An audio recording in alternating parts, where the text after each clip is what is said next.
Esse vídeo se iniciará em alguns segundos. Antes, faremos uma propaganda do iFood, 99 Táxi ou algum produto novo que você não precise comprar. Assista a propaganda ou então... Quero lá, babies, pede um iFood, que parceria genial.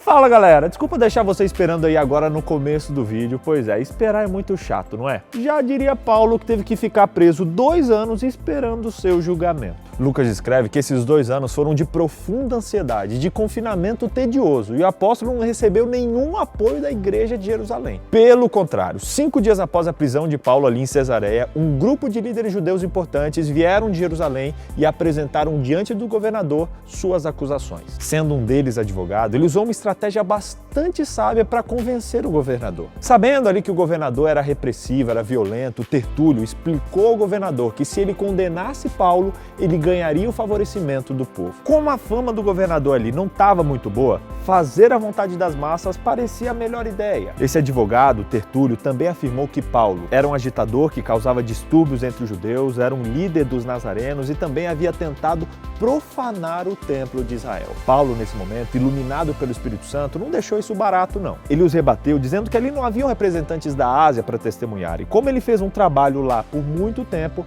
a ausência deles podia até invalidar o julgamento. Paulo disse também que os que estavam ali o acusando somente estavam presentes na audiência ocorrida lá no Sinédrio, na semana anterior, e isso desclassificava a opinião sem fundamento deles. Paulo foi mestre aqui, e o governador Félix ficou tão de mãos atadas que suspendeu o processo até receber mais informações sobre o caso. Isso mostrou claramente o caráter desonesto desse governante, porque ele podia liberar Paulo, ele sabia que não tinha nada contra ele, mas ele decidiu fazer ele esperar. Com o julgamento à espera, ele podia até ser subornado, e as chances de Paulo ter um julgamento justo com ele eram, na verdade, mínimas.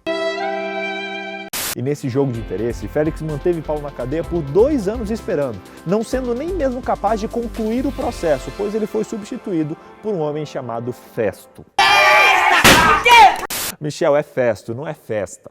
Os líderes judeus pediam que Festo entregasse Paulo de volta ao Sinédrio, para que ali ele pudesse ser julgado de acordo com as leis judaicas. O pedido era só um disfarce, porque eles queriam mesmo era matar Paulo. Nossa!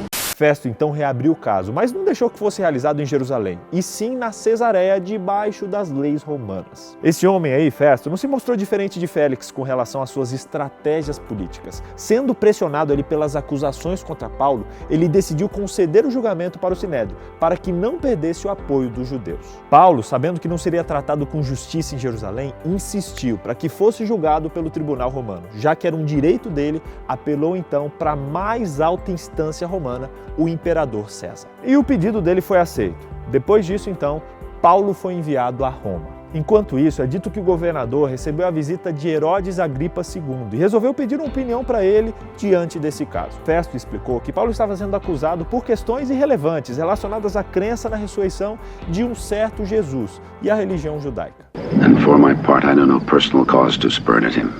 Agripa, então, pediu para ver o acusado e dar ali o seu parecer. Lucas descreve que no tribunal, Festo apresentou o caso a Agripa e disse que não considerava enviar um preso sem especificar as suas acusações contra ele. Paulo, então, apresentou a sua defesa, que foi mais uma autobiografia contando sua vida antes e depois da sua conversão. O objetivo dele era garantir o apoio de Agripa, e fazendo isso, ele enaltece e lembra de que ele era de extrema importância ali, já que era conhecedor dos costumes e das questões relacionadas à fé judaica. Dividido em 3 partes, o discurso de Paulo se baseou em, primeiro, lembrar que era um fariseu que cria na ressurreição dos mortos e que os judeus estavam sendo incoerentes ao se opor ao seu ensino, pois não havia nada que não fosse fundamentalmente judaico. Segundo, relatar a mudança de vida que ocorreu nele após o seu encontro com Cristo e o chamado que ele recebera. Terceiro, declarar que depois de ter visto tudo que ele viu, ele não tinha outra escolha a não ser obedecer e realizar a sua missão. Embora Paulo estivesse falando com Agripa, Festo logo se manifestou, apresentando ali suas objeções. Com muito respeito, Paulo se defendeu de Festo e se dirigiu de volta a Agripa, pois ele era um judeu e podia confirmar que suas ideias estavam de acordo com o que os profetas hebreus diziam. Agripa, na sequência, respondeu a Paulo dizendo: "Você acha que em tão pouco tempo pode convencer-me a tornar-me um cristão?" Aconteceu que a pergunta de Paulo colocou Agripa em uma posição bem difícil. Como judeu, ele nunca negaria suas crenças nas Escrituras, mas se ele respondesse afirmativamente, não haveria outra opção senão aceitar Jesus como Messias. Paulo respondeu a ele dizendo: "Em pouco ou em muito, eu peço a Deus que não apenas tu, mas que todos os que me ouvem se tornem como eu, menos estas algemas." As últimas palavras de Paulo foram de testemunho e não de autodefesa. Os líderes se levantaram para deixar o salão e comentaram entre si que Paulo não havia feito nada de errado e poderia inclusive ser liberto ali mesmo se ele não tivesse apelado para César. Como a apelação já havia sido formalmente concedida, o prisioneiro não estava mais sob jurisdição do governador. Ao apelar para César, Paulo tirou a decisão do seu futuro das mãos de Deus e decidiu por ele mesmo que rumo tomar. Nossa, forte isso. Resumindo então, primeiro, Paulo ficou preso por 2 anos lá em Cesareia. Segundo, os líderes judeus vieram de Jerusalém somente para acusar Paulo.